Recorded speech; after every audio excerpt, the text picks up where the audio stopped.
History repeats itself. I'm not trying to make those mistakes again. Whoa, no. Guys, Eric Nicksick, Coach of the Year. Can we all agree on that? I mean, I'll tell you why I say this. Beginning of the year, Dricus du Plessis and Robert Whittaker both fought against each other, and Dricus knocks out one of the top 5 middleweights of all time, and he gets a title opportunity against probably another great middleweight of all time, top 2 at least, Israel Adesanya. And then Adesanya says, "Can you make September?" Dricus says, "I don't know. I have a foot injury. I don't think I can do it." Adesanya says, "Okay, that's fine." Dricus, you're out. Strickland, you're in. Can you make September? He makes a call, goes over his coaches.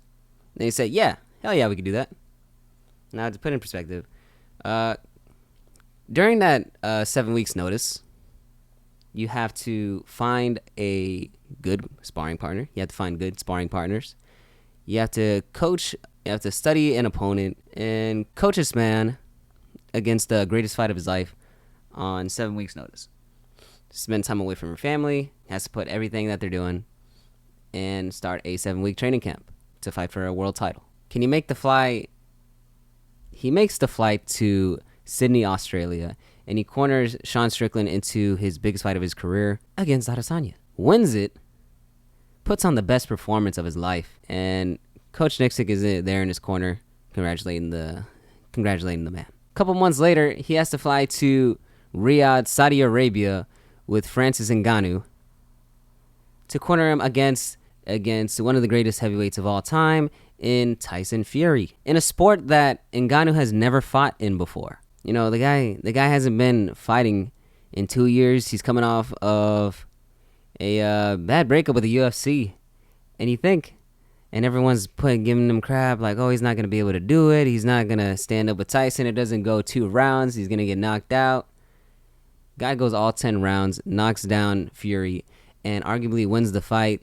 Most of y'all think he did win the fight, but it just shows you how great of coaches are to have that amount of dedication, level-headedness, to be able to do things right.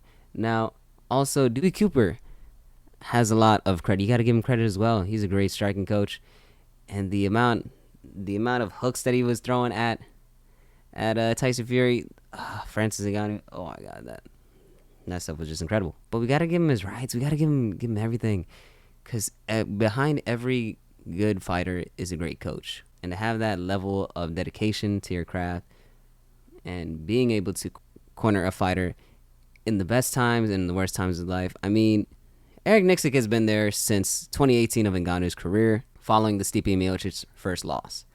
After that, he goes into a fight with Derek Lewis. He loses that one in a snooze fest.